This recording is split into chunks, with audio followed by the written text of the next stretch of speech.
Hello, Jacksonites, and welcome back to Super Kaiju Binge, episode 25, I believe. Yeah.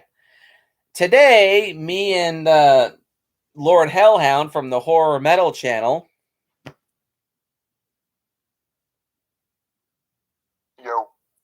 will be discussing arguably the best of the entire Showa Gamera series. 1960... Did I? Oh, shit. I listed it 67. Damn it. 1966's... Gamera versus Barugon. Oh boy, this movie. Let's just jump right into our history. What you got to say about it to begin with?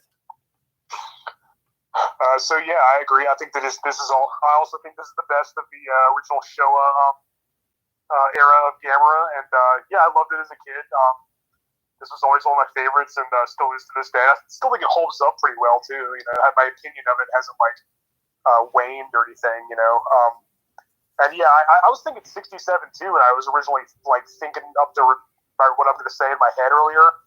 Maybe that's because the American version of War of the Monsters might have came out in 67, but oh yeah, it was called. This has been said before, but the American titles to Showa Gamera movies are just terrible. Gamera versus Berrigan was titled War of the Monsters. Gamera versus Gauss was retitled Return of the Giant Monsters. Gamera versus Virus was retitled Destroy All Planets to rip off Destroy All Monsters. One of them was Attack of the Monsters. I think that was Guiron. Yeah, that was Guiron. Probably. Jiger was retitled Gamera versus Monster X. And surprisingly, Gamera vs. Zigra is the only one that was released in the States to retain its original title. Except for maybe, I don't know if this for sure, but maybe there was at one point a release titled Gamera vs. Deep Sea Monster Zigra, but that's still almost the same title. It's not something like Destroy All Planets. The fuck? But continue. Yeah, that's pretty much it. I think it's my favorite of the original era, and I'll get to why when I list my pros. So my history with Gamera versus Berrigan, I had a little bit of a flub yesterday because I actually do remember Gamera versus Berrigan was one of very few Gamera movies. Actually, no, it's the only Gamera movie that I actually watched in full on YouTube when somebody uploaded the whole movie in Japanese with English subtitles. And I remember sitting down and watching the film and being very, very entertained. But I didn't remember very much from it until I got my Gamera Legacy collection a few years later. So I definitely do have a lot of nostalgia with Gamera versus Berrigan. This has always been my favorite of the Showa Gamera movies. Now, though, it does have some surprising competition. But a lot of people definitely have said over the years that this is arguably the best of the entire Showa Gamera series, which I definitely agree with. Gamera versus Berrigan is a big improvement over its predecessor, both production-wise, story-wise, movie-wise, just in general. This is a much better movie than its predecessor. Gone is the generic, typical giant monster movie stuff that was stinking up the original Gamera. This is its own thing, its own story, and this movie's mission is to make Gamera not nearly as much of a Godzilla ripoff. There's very, very few moments in this movie that appear very Godzilla-esque. One in which is kind of Gamera himself, but we'll talk about that later. But I've always considered this to be one of my favorite kaiju films as well. Not quite as much nowadays because unlike my original Gamera review, I actually have a couple problems with this film. But be that as it may, Gamera vs. Berrigan is a very entertaining film and definitely is one of my favorite kaiju films and easily one of my favorite Gamera movies. This movie is really something special. I agree. So the plot of Gamera versus Berrigan, again, it's kind of simple. There's just a lot of stuff that happens. Oh, I didn't know that. That's cool. The plot of Gamera versus Berrigan. 6 months after the events of Gamera the Giant Monster, again, very generic title, a meteorite conveniently collides with the convenient Plan Z rocket and frees Gamera, already establishing that he can survive in space, who returns to Earth and attacks Kurobe Dam in Japan. If only they had employed child labor, to quote Brendan Tenold. Ichiro, no, not Ichiro from Godzilla's Revenge. Shut up, Sean. A World War II veteran sends Kawajiri Onodera and his brother Keisuke to an island in Papua New Guinea to retrieve an opal he once found and hid in a cave. Opal being a big, giant, pretty much grapefruit-sized jewel. Despite warnings from the local villagers, the trio find and locate the opal, but Kawajiri dies from a fatal scorpion sting. Keisuke is then betrayed by Onodera and is nearly killed when he tosses a whole bunch of grenades with fuses. Okay. Pretty sure those aren't a thing, but whatever. Keisuke is rescued by the locals with a wicked farmer's tan and tells one of them, Karen, about the opal that they found. Karen reveals that the opal is not a jewel and convinces Keisuke to take her to Japan to retrieve it. En route back to Japan, Onodera accidentally leaves the opal exposed to an infrared light. The heat incubates the opal, which is in fact revealed to be an egg, and a lizard, Barugon, hatches. Upon arriving to Kobe Harbor, the ship is suddenly destroyed. Ichiro finds Onodera, who tells him that Keisuke and Kawajiri died in the jungle, having grown to an immense size, pretty much being like a grow monster almost. Berrigan surfaces to the harbor and proceeds to attack the city. While debating how to recover the opal, which he still believes to be aboard the sunken ship like an idiot, Onodera inadvertently blurts out that he killed his two companions, again like an idiot, and then murders both Ichiro and his wife to cover up his crime. Jeez, like 0 to 100 and snap a finger, wouldn't you say? Reaching Osaka upon being attacked by the JSDF, yet another similarity between Gamera and Godzilla. Not only is Gamera's second movie him fighting a giant monster, just like in Godzilla Raids Again, but also like Godzilla Raids Again, in Gamera vs. Berrigan, Osaka is attacked by the two monsters. But while fighting off the JSDF, Berrigan's Rainbow Ray, taste the rainbow, motherfucker, attracts the fucking Rainbow Ray, which is awesome, but also sorely underutilized in this film. Berrigan's Rainbow Ray attracts Gamera, and the two battle in Osaka. However, Berrigan freezes Gamera in place with his tongue freezing spray. Quite the tongue lashing. Leaves him very frosty. Keisuke and Karen find Onodera, subdue him, and leave him tied up in his home. Keisuke and Karen suggest a plan to the Defense Ministry by using a huge 6,000 carat diamond, oddly specific, to lure Berrigan into a lake to drown. The plan fails due to the diamond's insufficient radiation. Another attempt by irradiating the diamond with additional infrared radiation almost succeeds until some fucking how, conveniently as fuck, Onodera interferes with 9 other military personnel, all holding guns, and steals the gem. Okay. However, both he and the diamond are devoured by Barugon, being, of course, a visual representation of Onodera being consumed by his own greed.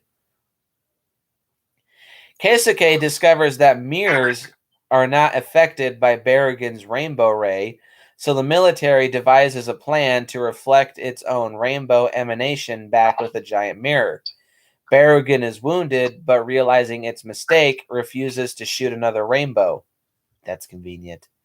And then wasn't there another giant monster in this? Oh yeah, Gamera. Gamera thaws out and attacks Berrigan once again.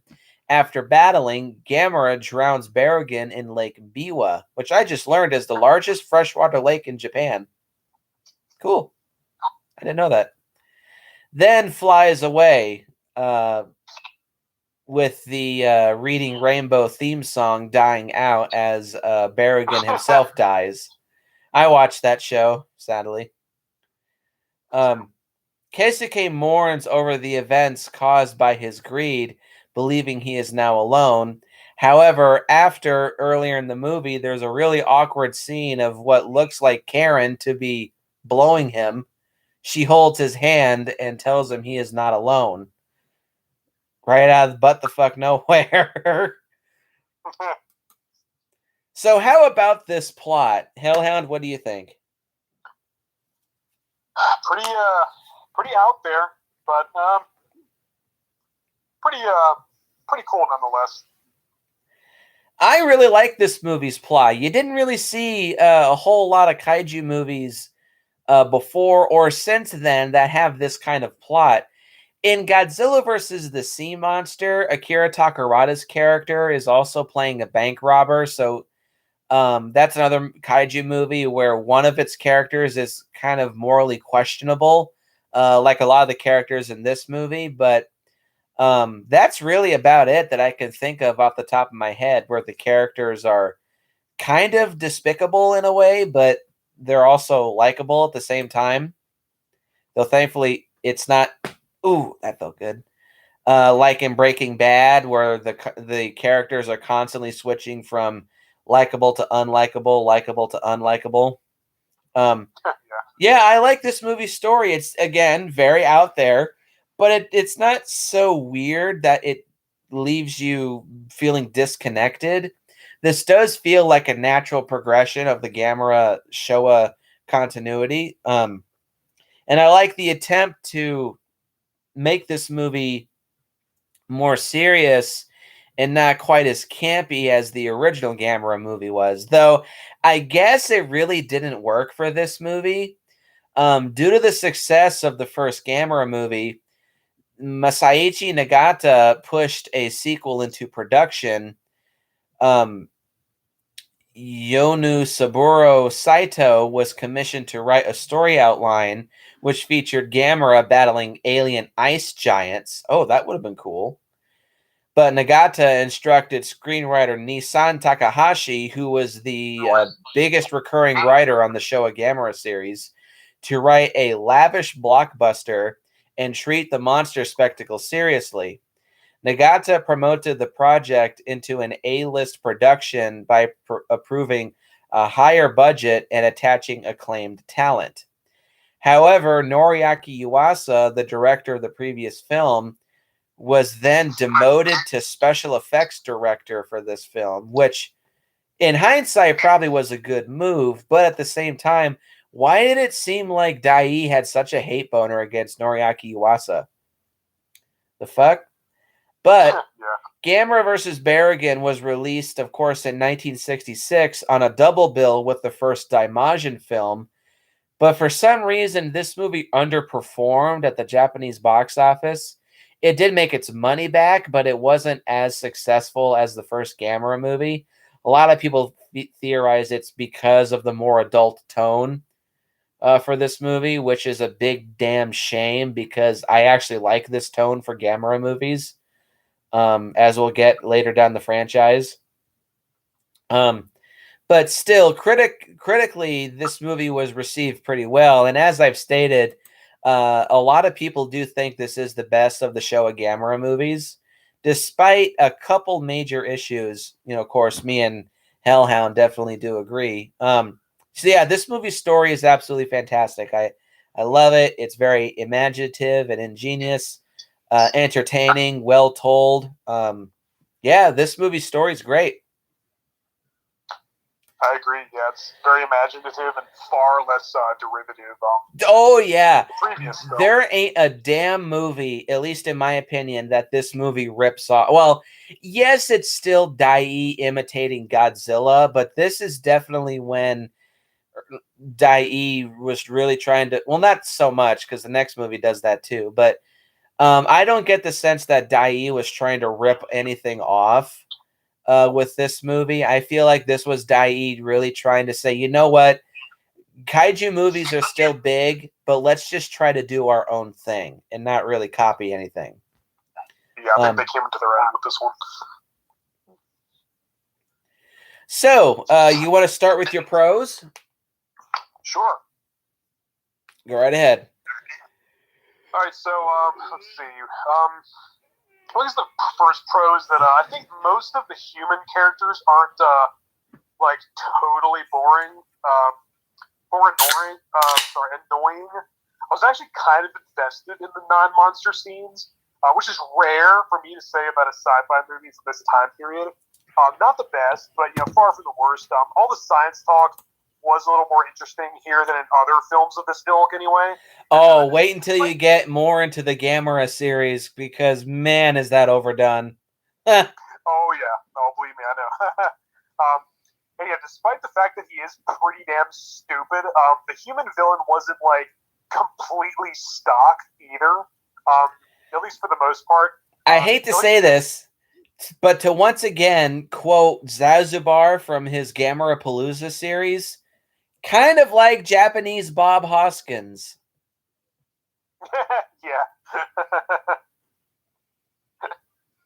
Continue. But, yeah, he wasn't like too generic as far as those type of characters go in these films. So that's my first pro. Pro number 2 is let's see. I like those scenes in the cave, even though that scorpion did look really fake, even by 1986 standards. The bat was even worse. Oh, definitely. And also, what is this, a Hammer movie? What's that? What is this, a Hammer movie? Right. That's what I was thinking. And also, how did that guy not feel it crawling on his leg? But hell if I know. If I felt a scorpion crawling on my leg, I'd be shitting my pants. That's damn right. Pro number 3, the movie has kind of a darker yet adventurous feel, and I think it's more engaging to watch than some other kaiju movies that came out around the same time. I even think it's definitely more entertaining than the first one. Well, yes, but also no. We'll get to that later. Yeah. Believe me, I have some more to say about that when it comes to my cons. But anyway, also the subplot with the opal and all the philosophical talk about human greed and whatnot was kind of interesting, I guess. At least it wasn't just military and scientists just talking in a boardroom for 40 minutes. Pro number, what am I on, 4 now? Yeah, 4. Yeah.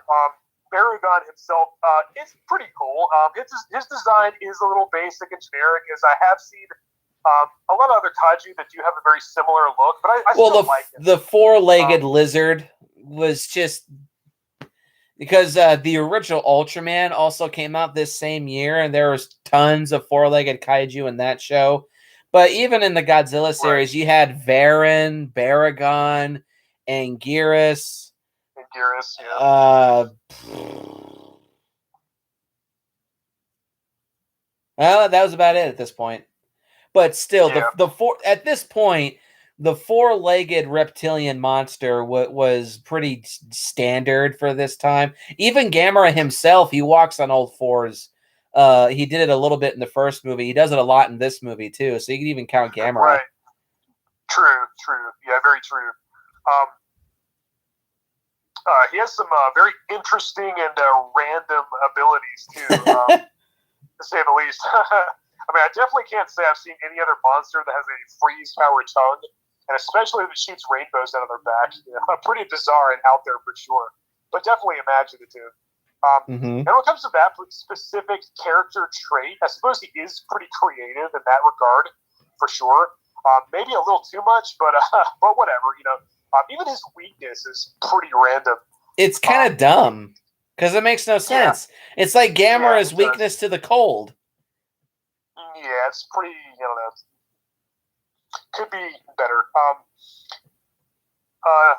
like his origin too, hatching from an egg and starting out really tiny. Even though he does grow really, really fast, like holy crap.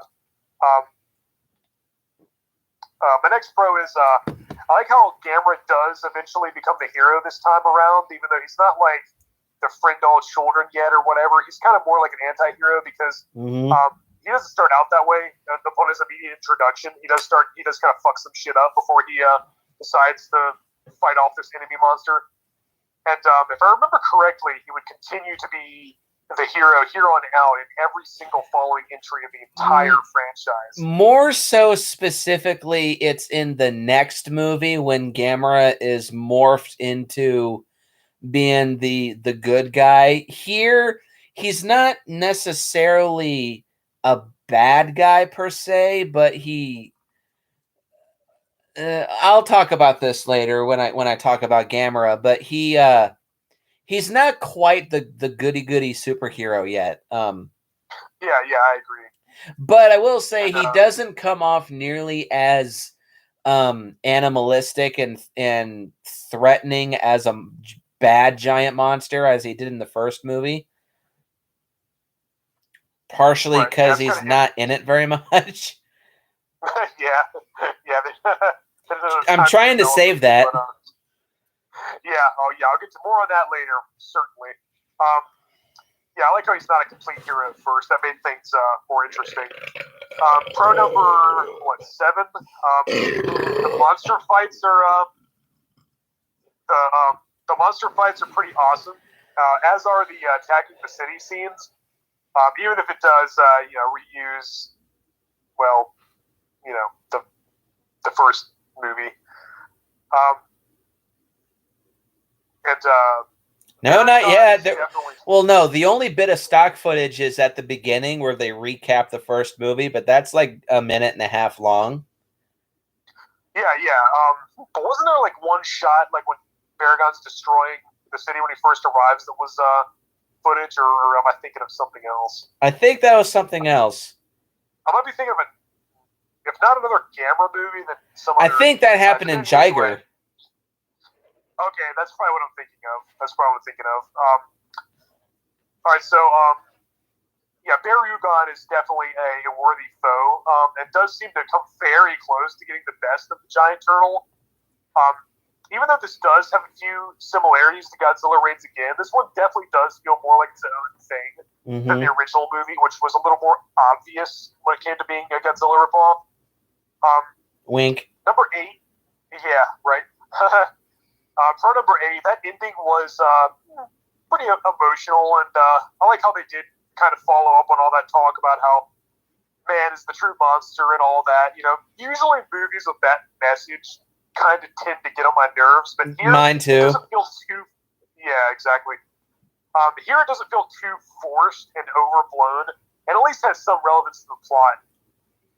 And pro number 9, which is by far the best thing about Gamera versus Barugon, and possibly why it's my favorite. Most importantly, there aren't any annoying child characters. I knew it. I knew you were going to say that. If that's not a pro, I don't know what is. And that's a huge relief after what that little asshole Toshio put me through in the first one. And so that's it for my pros. Alrighty, so I have 1, 2, 3, 4. Hang on. I have 9 pros as well, though one of them is not. There's no kids in this movie, but I guess you could say that is a good thing because, yeah, there ain't no annoying little bastard Toshios in this film. Thank fucking God. I don't want to rip off freaking Brendan Tennell too much, but yeah, his joke in his Gamera versus Berrigan review is very funny, but also funny because it's true. Pro number one for Gamera versus Berrigan is I do like the human cast, specifically Keisuke, Karen, and Onodera. The rest of the supporting human characters are all very good. They play their characters well. They're well written and they're well acted. But the main three, starting with Keisuke, he's a likable enough protagonist. He starts out not as like a bad guy or anything, but he at first he's a little morally questionable, but he doesn't come off like he's trying to be a greedy piece of shit garbage. That's Onodera. You quickly do discover he's not a bad guy, and you grow to like him, and you grow to care for his character as the movie goes on. So he's likable enough. Karen is a little bit of a mixed bag. Like at times she kind of comes off as being this like a typical wild woman that needs a man to really make an honest woman out of her, which is kind of stupid and a little forced, but she is a still likable enough character to the like she's proactive and she's willing to help figure out how to defeat Berrigan throughout the film. She doesn't just stand there and whine and bitch and complain the whole movie, so that's great. She's definitely one of the more likable female characters in a 60s kaiju film. Then at last, of course, oh, and not to mention, you do buy Karen and Keisuke's chemistry throughout the movie. I poke fun at it, but you definitely do buy their relationship throughout the film, and by the end of the movie, you do see them becoming a happy couple. So that's cool. It's not really forced like in a lot of other kaiju films. Like it's definitely not Momoko Kochi and Akihiko Hirata in the original Gojira. Still stand by that. Their romance is just terrible. I agree.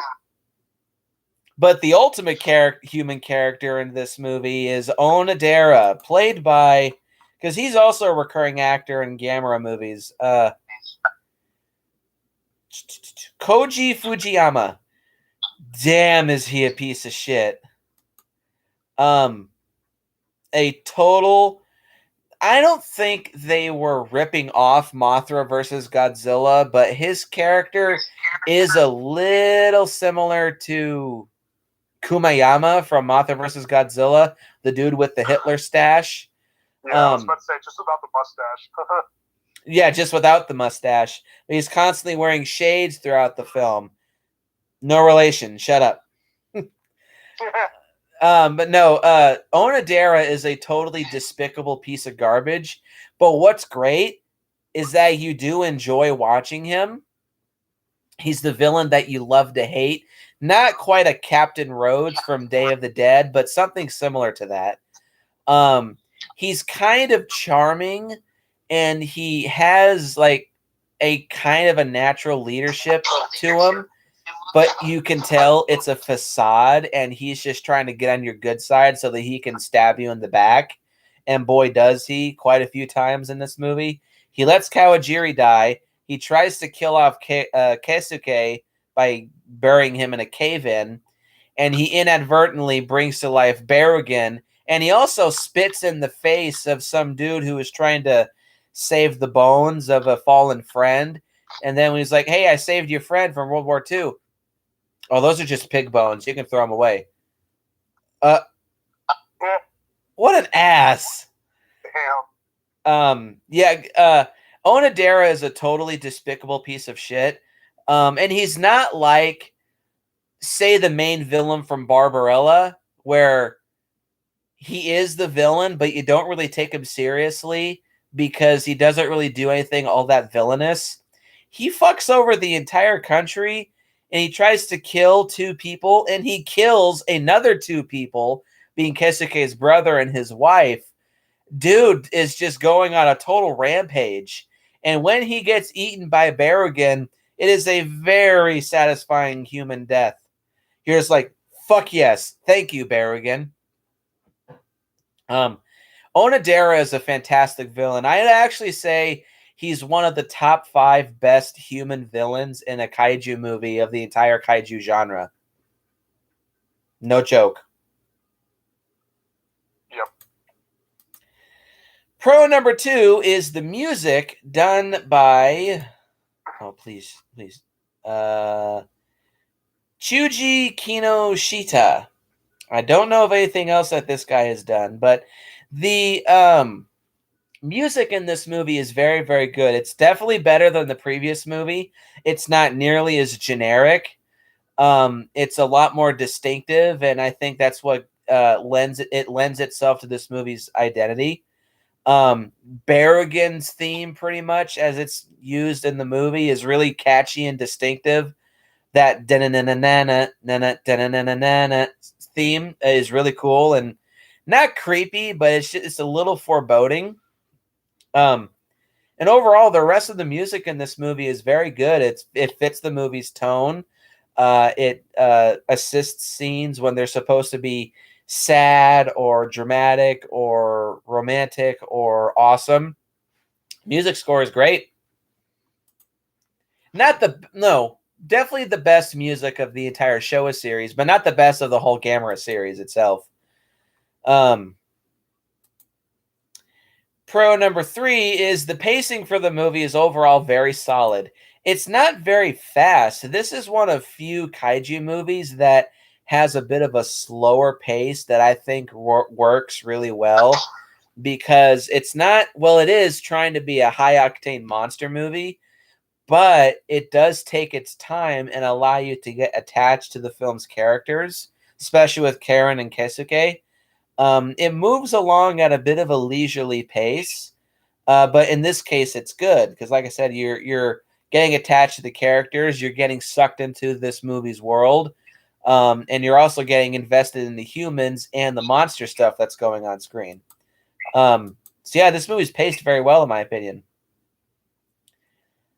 Pro number 4 is the themes of this movie. It's pretty much an anti-greed movie, like don't be a greedy asshole. It does get slightly preachy and overblown toward the end of the film, but I just feel like, okay, you've been talking about how much you hate the fact that humans are greedy for like the last 40 minutes. We kind of get the picture. Can you just move on and focus on the monsters now, please? It's really not even that bad. It's only in the last 10 to 15 minutes, and it's only on screen for maybe 5, so it's not totally bad, but toward the end of the movie, you're just kind of, you're like, okay, I get it. Can you just move on now? But the themes of, I like how the trio of thieves, they're not really thieves, but the trio of adventurers at the beginning, Keisuke, Kawajiri, and Onodera, they symbolize various elements of greed. Onodera symbolizes someone who's completely consumed by greed and is willing to kill or do anything in his power to achieve his greed. Kawajiri is very much the victim of greed because of some other greedy asshole wanting to opal all to himself. He allows him to be killed by a scorpion, i.e. the victim of someone's greed. And then Keisuke is kind of the spectator of greed, but he's also a victim of greed. Not as much as Kawajiri, but he still kind of is a victim of greed. And also, when Onodera is eaten by Berrigan, not only is it an awesome kill because he's a great villain and he gets a good death, but it's also a good representation of the fact that he was so blinded and consumed by his own greed that he was willing to fuck over somebody else and be consumed by another being's intense greed, that being Berrigan. It's a nice little like rubbing salt in the wound, and it's a nice little something sprinkled on top. So it's well done. It's not quite as subtle as like an allegory done by Ishiro Honda, but this is as close as the Gamera series gets to having either a social commentary or some kind of allegory, and I think it's well done. The next pro is I like the atmosphere of this movie. It's a lot creepier than the previous movie. There's really no Cold War tension or like nuclear energy or atomic bombs uh, atmosphere from the first movie. This one's a lot more mystical and fantastical, kind of like the Heisei Gamera movies. They're moving away from the typical monster movie stuff, and they're incorporating more fantastical elements. And it is a bit darker and a bit more serious than your standard kaiju movie at the time. Like, you're seeing people getting killed, burned and buried alive and blown up, killed by insects, and of course eaten by monsters. This movie is a lot more tense and serious. And I like this movie's tone, and I like its atmosphere too. And what Hellhound was talking about, all those scenes in the cave, it's a little cheesy because it does, to me at least, come off as being a little reminiscent of a Hammer horror film, but it is still a bit creepy, and it has a little bit of an Indiana Jones feel, mostly from either Temple of Doom or Raiders of the Lost Ark, where it has that intense kind of doomy, apocalyptic, biblical feel, where it's just a bit too spooky for our taste. Well, not a bit too spooky, but it's a bit more spooky than your standard monster movie, which again helps a lot in making this movie feel really distinct and memorable. See, I lost track. Shit.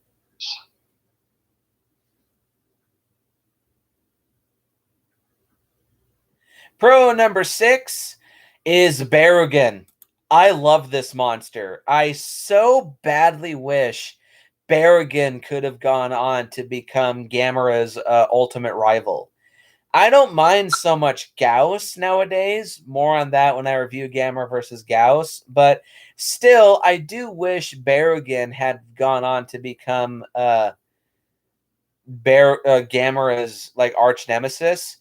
He was almost in the Heisei series, which would have been awesome. And you can't deny Zetus from Gamera the Brave looks a lot like Berrigan. So that just kind of makes me wish that he was Berrigan. More on that when I get to Gamera the Brave. But I love Berrigan. I love his powers. I love his roar. I love his design. I love his suit. I just love Berrigan. He's such a badass looking monster. And of course, his powers are just totally ridiculous. Like, how do you get a 4-legged monitor lizard looking thing with a giant horn on its nose being able to spray freezing gas from his extendable tongue and fire a thermonuclear rainbow beam from the glowing spines on his back? Yeah, pretty random. And bleeds grape Kool-Aid.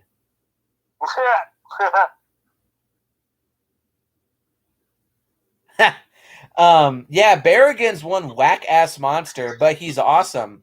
He's very fun to watch, and he certainly is very intimidating, too, especially when he literally is going around and eating people.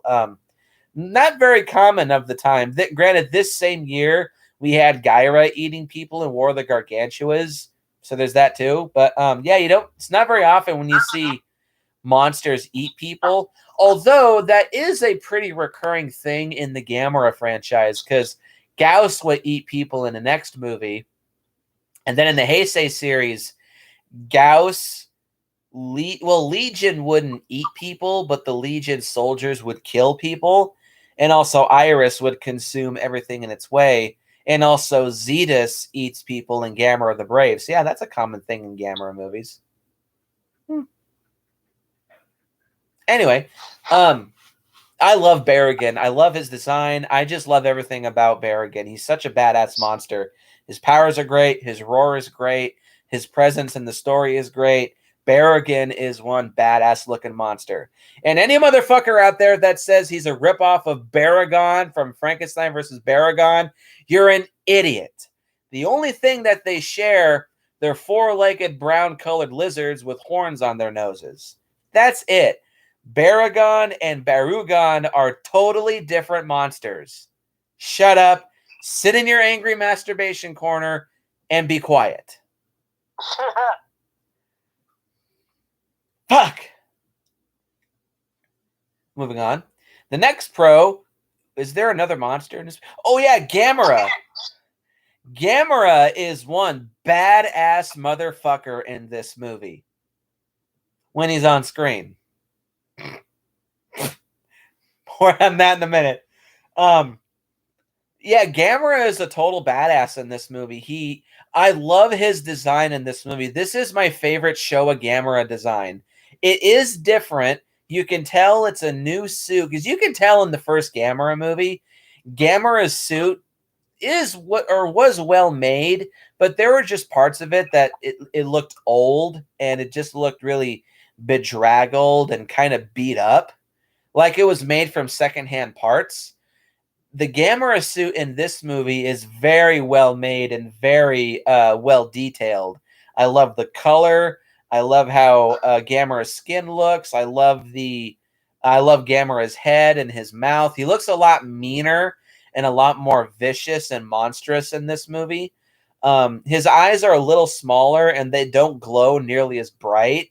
And when he's on all of his fours, like you're looking at him head on, he looks like he's always mad and pissed. Gamera is one badass motherfucker in this movie, and he's awesome. Gamera is a total badass in this movie. Love it. The next pro is the special effects in this movie are really, really solid. You can tell supposedly this movie had the second biggest budget of any Japanese movie made at the time. I don't know what was the biggest. If Akira Kurosawa had a movie that came out this year, it probably was that. Or maybe Masaki Kobayashi, if he had a movie this year, it probably was that too. But you can definitely tell this movie had a much bigger budget. Another thing too, of course, this movie is in color, which this could be kind of as an additional pro. This movie's color is very, very pretty to look at. Especially coming off the black and white of the previous movie. This movie looks gorgeous in color. But yeah, the special effects are very solid. The miniature sets are very well made, like the miniature pagoda that Gamera and Berrigan fight next to when they first meet in the film. That looks great. Whenever things get frozen by Berrigan, they look very convincing. The only effect that I think sucks are the planes. Jeez, Dai cannot do planes. I know that joke's been done before too. Dai can really not do planes. In the entire Showa Gamera series, Dai's planes just look like garbage. They don't move naturally. A lot of times you can see the wires. They just look terrible. But other than that, the effects are very solid. The suitimation is well done. Berrigan's rainbow beam looks really good. And when Gamera is breathing fire, he looks awesome too. And of course, once again, when Gamera is surrounded by flames, he looks great. Oh, and the Kurobe Dam, when he attacks the Kurobe Dam, that looks really, really great too. And especially when the dam collapses, oh, it looks awesome. It looks like it's out of the original Mothra. All the water that's splashing all over the place, and it looks like an actual dam collapsing. That looks awesome. Overall, the special effects in this movie are phenomenal. They're very well done. You can tell they took their time, and Noriaki Yuasa knew what the hell he was doing these effects. So good on him. And the final pro that I have is the monster action, specifically the rampages. Gamera attacking the Kurobe Dam, like I said, looks great. The effects are great, and it's really fun and entertaining. When Berrigan's going on his rampages throughout the movie, it's a lot of fun. It's very entertaining.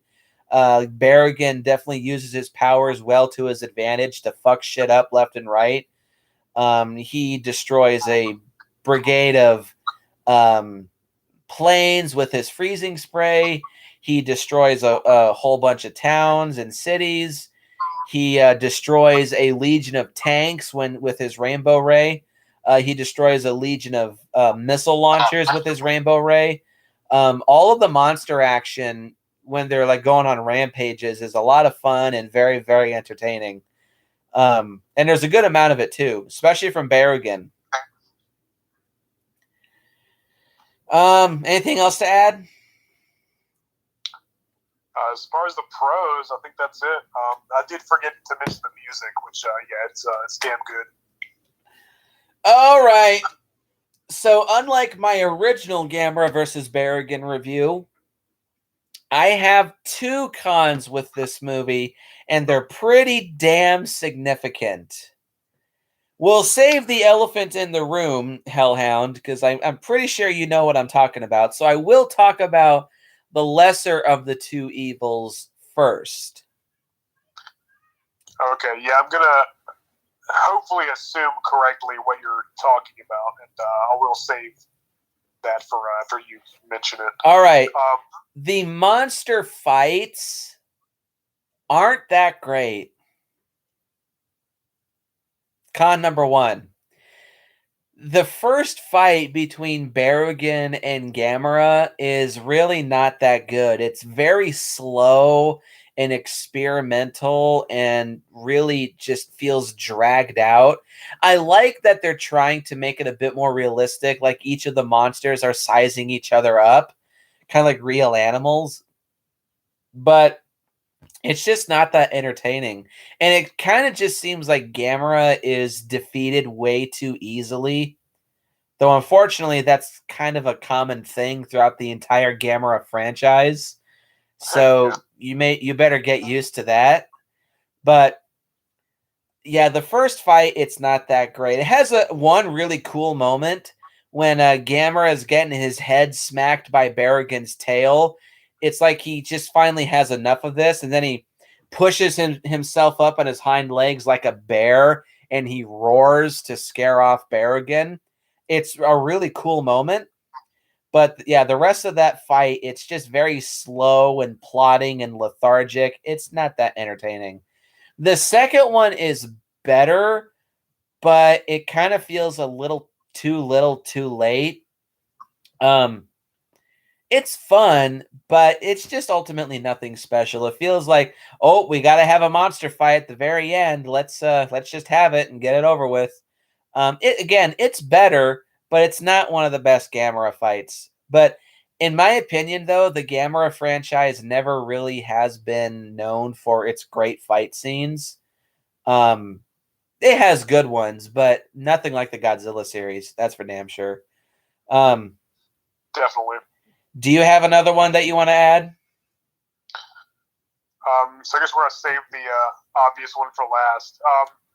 So I have one main con, which is I guess the one we're saving. That I have just four other things that I feel like are kind of more nitpicks that I just kind of want to address. All right, go ahead. Hurt the film. Yeah, they don't really hurt the film or they're not really a positive or a negative. It's just something that I kind of noticed and feel like it's just worth mentioning. I guess the first one is that, I do consider the pacing great, like you said. It does take just a little too long to get to the monster action. Obviously, yeah, some exposition and build-up is completely necessary for sure. But after 45 minutes, it does get, rather monotonous. It's like, okay, where are the monsters? Yeah, exactly. But there are a lot of other movies that do just that too. So Godzilla 2014. Right, exactly. More on that here in a minute. Another thing is, as awesome as I think Berrigan is, and I do really, really like him. Again, this isn't a con either. But yeah, like I said earlier, his design is a little generic. That doesn't detract from the movie, but again, I feel like I should at least mention it. And like you said, I strongly disagree with those who say that these two monsters are the same. And I wouldn't even go so far as to call Barugon a straight-up ripoff by any means. However, couldn't they have come up with a more creative name, at least? I mean, it's literally one letter off from a more well-known quadruped kaiju that debuted in Frankenstein Conquers the World from the previous year and would go on to appear in a few Godzilla films. True. I know they do kind of look sort of similar in some ways, but I think there's definitely enough differences in the way they look, and definitely what type of monster they are and their abilities. That's just a world of difference right there.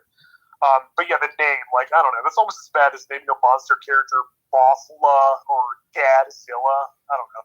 I mean, come on. Or it's in really the original Iron King TV series, there's a monster called Dodzilla.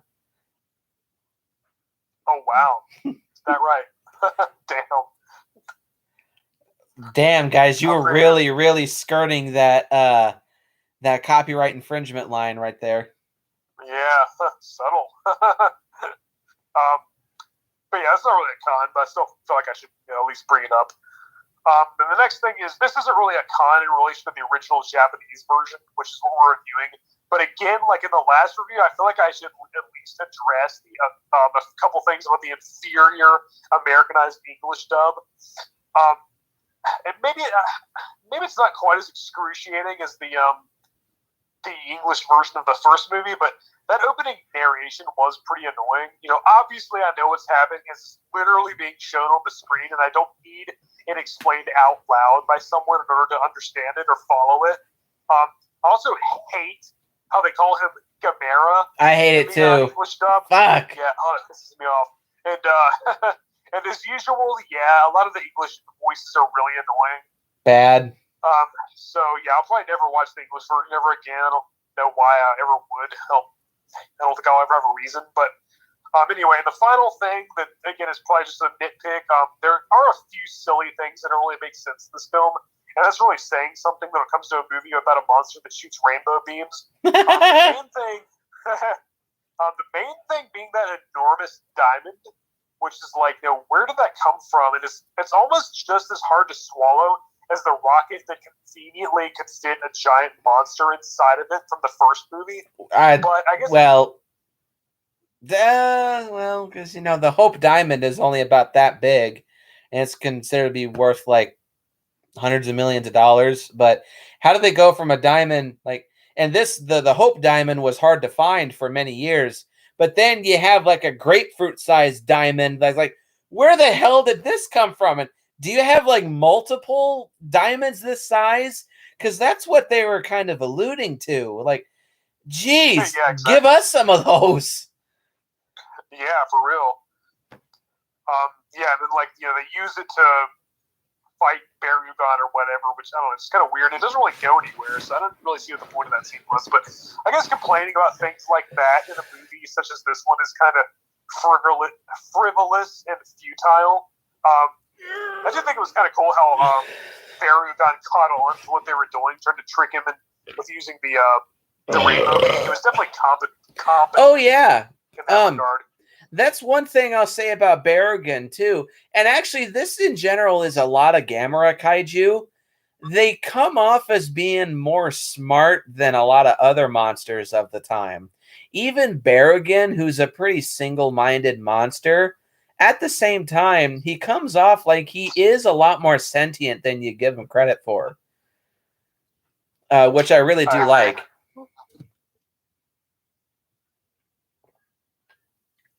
Continue. I think that's it for my nitpicks. That just leaves the one con. All right. The ultimate elephant in the room. This has been bitched about before. The lack of Gamera is a massive problem this movie has. I timed it. Yep. I watched this movie and I timed it. Gamera has exactly 9 minutes and 50 seconds of screen time in a 1 hour and 40-minute long movie. What the fuck? Sigh. Gamera is the top billed monster in this movie. And for him to have just under 10 minutes of screen time, especially with him being as badass as he is in this movie, is just plain sad. Indeed. What the fuck? Why? This also has been said before, but I also do suspect this wasn't supposed to be a Gamera movie to begin with. I theorize there was some script for another kaiju movie that Dai wanted to make that was sitting there. But then Noriaki Yuasa then decided to make this a Gamera sequel and then just threw in Gamera at the last minute. And if that was the case, could you have done a better job? Because Berrigan totally steals this movie from Gamera. He literally gets, as soon as he gets frozen after his first fight with Berrigan, he's totally written out of his own movie for almost half an hour. And then at the last minute, the filmmakers are like, oh yeah, Gamera is in this movie. Bring it back. Let's have a final monster fight. Come on, guys. Especially with this. This might be another reason why this movie didn't perform as well, is because the title monster is barely in this damn movie. Especially with the first Gamera movie, I presume it was a big hit because Gamera is a very distinctive monster. May not have been the sole reason, but I'm sure that was one of the primary reasons. And then to have a sequel to a successful movie and have not a whole lot of screen time to that title character, are you kind of trying to shoot yourselves in the foot there?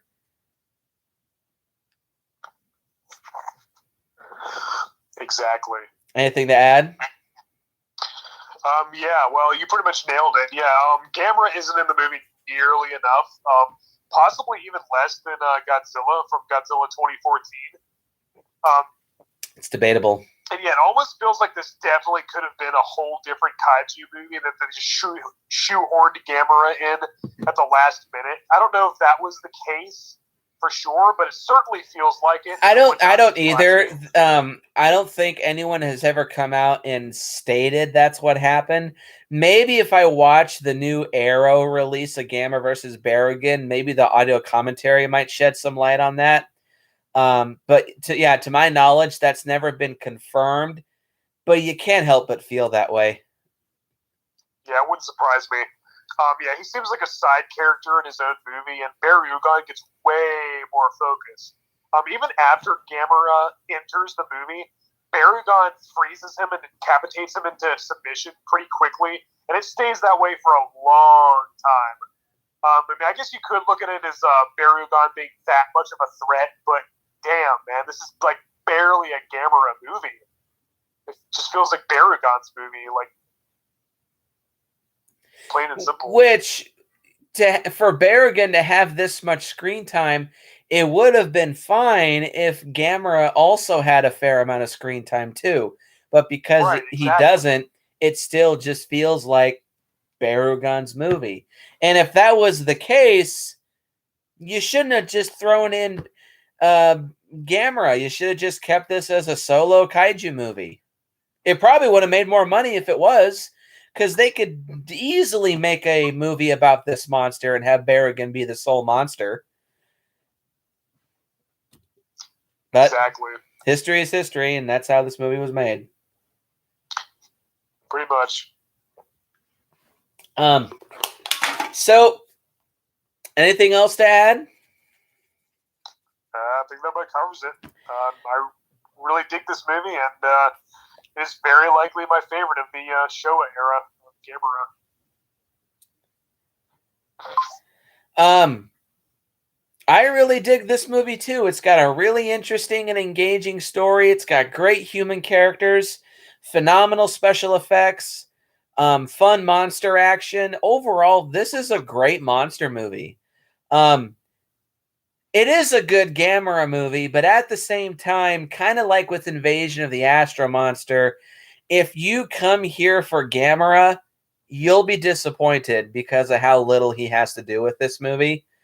But still, this is a fun, entertaining, well-made, thoughtful film, and is easily the best of the Showa Gamera series. Though, it does have some competition, which will surprise you viewers when we get back to this series next week. But overall, yeah, Gamera vs. Berrigan is an awesome, awesome movie.